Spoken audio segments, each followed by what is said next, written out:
नमस्कार दोस्तों, आप सभी लोगों का स्वागत है मेरे YouTube चैनल में। और मैं आपको पढ़ा रहा हूँ ज्योग्राफी की मैप सीरीज। और ये मेरा तीसरा वीडियो है ज्योग्राफी का।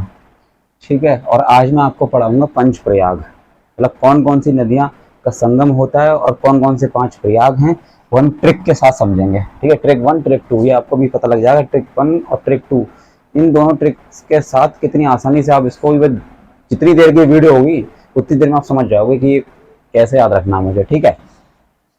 और मैं आपको लगातार ज्योग्राफी पढ़ा ही रहा हूँ और ये तीसरा वीडियो है जिसमें से मोस्टली मैं वो चीज़ें कवर कर रहा हूँ जो मैप के थ्रू पढ़ाई जा सकती हैं, है ना। वो बहुत आसान भी हैं। आप वीडियो में बने रहिए और लास्ट तक वीडियो देखिए, आपको बहुत अच्छा लगेगा। इससे पहले वीडियो जो मैंने डाली है वो डाली है लेक्स ऑफ द वर्ल्ड, और दूसरा जो एक टॉपिक छूट गया था गंगा रिवर सिस्टम में पंचप्रयाग, वो मैं आज बता दूंगा आप लोगों को। तो वो आप पढ़िए, इन दोनों चीज़ों को वीडियो देखिए इन दोनों को, और चैनल को सब्सक्राइब करिए और शेयर भी करिए लोगों के साथ। और कमेंट जरूर कर देना, अगर कुछ चीज़ ना समझ में आए तो कमेंट जरूर करा करिए, है ना। लाइक भी करिए उस चीज़ को। तो पंचप्रयाग, ठीक है। पंचप्रयाग क्या है? 5 नदियों का संगम। प्रयाग एक्चुअली क्या होता है? जब दो नदियां आपस में मिलती हैं, यानी कि संगम जब होता है दो नदियों का, तो वहां पे एक प्रयाग मतलब कन्फ्लुएंस होता है। कन्फ्लुएंस में दो नदी आपस में जुड़ रही हैं जब, ठीक है, तो कन्फ्लुएंस ही तो हो रहा है, मतलब जुड़ रही हैं, तो वहां प्रयाग बनता है। इस तरह से 5 प्रयाग हैं। प्रयाग को याद रखने की जो ट्रिक है वो है विन करो देव। अब मुझे ये कहीं से ये ट्रिक पता लगी तो मैंने आपको शायद शेयर करनी चाहिए। और ये आसानी बहुत है इस ट्रिक के साथ ना, मतलब क्या ही बताऊं, भी देख के पता लग जाएगा आपको। विन करो देव, ठीक है। सबसे पहले तो मैं ये बता दूं, गंगा रिवर, जो गंगा रिवर है, गंगा रिवर का ओरिजिन यहां से हो रहा है, गंगोत्री ग्लेशियर से, ठीक है। ऐसे करके गंगा जा रही है, लेकिन गंगा रिवर में जो जुड़ रही है आके अलकनंदा, मतलब यहाँ तक जो रिवर है वो अलकनंदा है। ये गंगा रिवर नहीं है, ये जो बह के आ रही है। गंगा रिवर यहाँ से है, ये अलकनंदा। और अलकनंदा और भागीरथी रिवर जो जुड़ रही हैं, वहां बनता है देवप्रयाग। अब पहला प्रयाग हम देख लेते हैं, नॉर्थ से साउथ डायरेक्शन की तरफ है ये लाइन से प्रयाग, ठीक है। सबसे पहले धौली गंगा और अलकनंदा आपस में मिलती हैं तो बनता है विष्णु प्रयाग, ठीक है।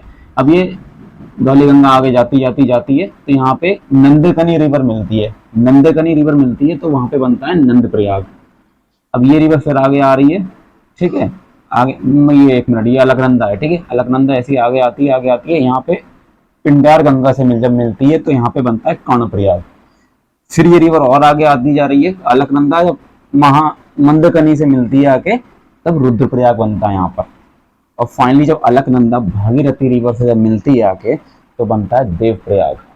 तो यहाँ पे रिवर आपको सब समझ में आ रहा है, मैप समझ में आ रहा है, कौन सी डायरेक्शन कहाँ पर है। ये विष्णु प्रयाग से लेकर देवप्रयाग तक नॉर्थ से साउथ डायरेक्शन है, ठीक है।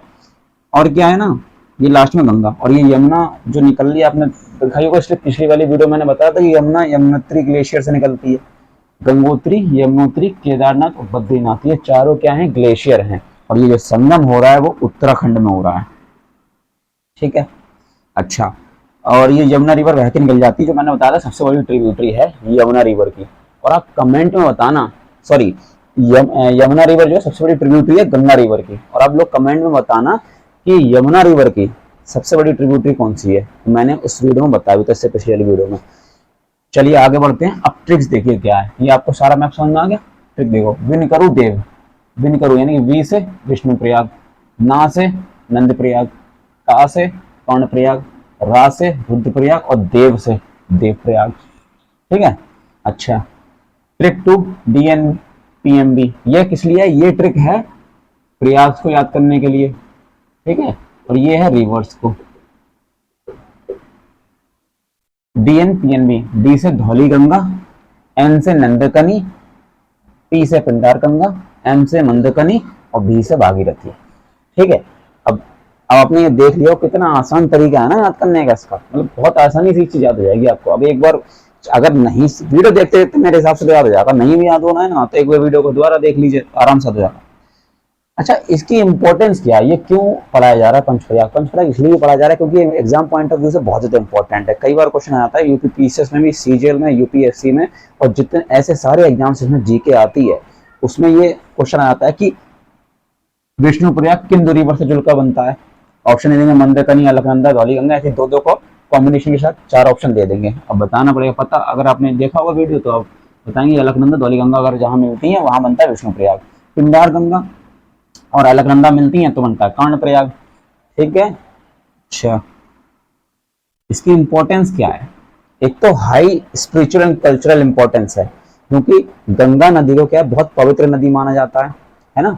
अब उस नदियों का जो संगम होगा, उससे पहले जो नदियों का संगम हो रहा है तो वो भी स्पिरिचुअली बहुत इंपॉर्टेंट हो गया ना। तो इसकी कल्चरल और ये बहुत ज्यादा इंपॉर्टेंट है, मतलब ये माना जाता है कि नदियों में नहा के सारे पाप धुल जाते हैं सब। ये श्रद्धा है, मतलब ये ऐसा कैसे है, ये आस्था है, मतलब है ना, ये माना जाता है इस तरह से। और टूरिज्म के लिए तो इम्पोर्टेंट है, क्योंकि ऐसा दृश्य जहाँ पे 2 नदियां आपस में मिल रही हैं तो वो लोकेशन बहुत प्यारी हो जाती है, साइट बहुत अच्छा हो जाता है, इसलिए टूरिज्म को बढ़ावा मिलता है इसको। Highly cultural and spiritual importance तो है इसकी। And third one is natural calamity vigilance needed. Actually क्या है ना, वहाँ पे एक ग्लेशियर से ही आ रही नदियां, तो नेचुरल कैलेमिटीज होने के चांसेस रहते हैं, क्योंकि ग्लेशियर अगर ज्यादा पिघल रहा है ना, तो फिर क्या उनका जो रिवर का जो फ्लो है वो ज्यादा बढ़ जाएगा और उनका जो लेवल है वो भी बढ़ेगा, उससे फ्लड्स आने के चांसेस रहते हैं। तो वहां पे विजिलेंस जो टीम है वो उसको नजर रखती है। ठीक है। हाइड्रो पावर प्रोजेक्ट भी है, इसलिए ये इंपॉर्टेंट हो जाती है चीज। तो ये आपको समझ में आ गया वो अच्छी तरह की कौन सी चीज कहाँ पर, कौन सी नदी है, कहाँ पे क्या संगम बनता है। 2 बस याद रखनी है, विनकरू देव और DNPMB। इससे आपको एक एक चीज पता लग जाएगी कि गंगा नदी से पहले कौन कौन सी नदियां आती हैं। गंगा नदी यहाँ से शुरू हो रही है, अलकनंदा यहाँ तक है, ये हमें याद रखना है। ठीक है। इसी तरह से ये वीडियो बने रहिए और आपको इस तरह की बेहतरीन से बेहतरीन वीडियो मैं आपको प्रोवाइड कराता रहूंगा। ठीक है। मेरा ये मानना है आप इस तरह से अगर पढ़ोगे ना ज्योग्राफी तो इतना ज्यादा आसान हो जाएगा, ज्योग्राफी आपकी टिप्स पे याद होने वाली है। ठीक है। और PCS जैसा एग्जाम क्या, अभी PCS का 1 साल का बाद फिर से होगा 2024 का, अभी जो हो रहा है वो तो हो ही रहा है। उसके बाद हम लाइन से लगातार वीडियो डाल के चलेंगे और एक सब्जेक्ट में आपको पढ़ाऊंगा कैसे तैयारी करनी है।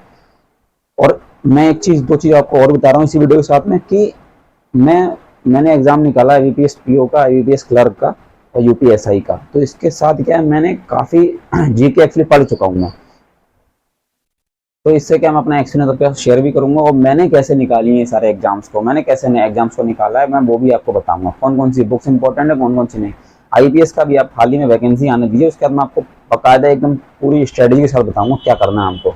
और यही सेम चीज UPSI में तो आपको सिलेक्शन दिलवा के ही रहूंगा पक्का, ये तो कन्फर्म है। क्या क्या स्टेज होती है उसमें सब चीज बताऊंगा ये करके।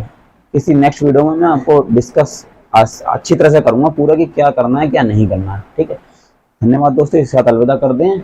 और आपको इसको ना कमेंट करिएगा, क्योंकि नहीं समझ आ रही तो कमेंट करिए और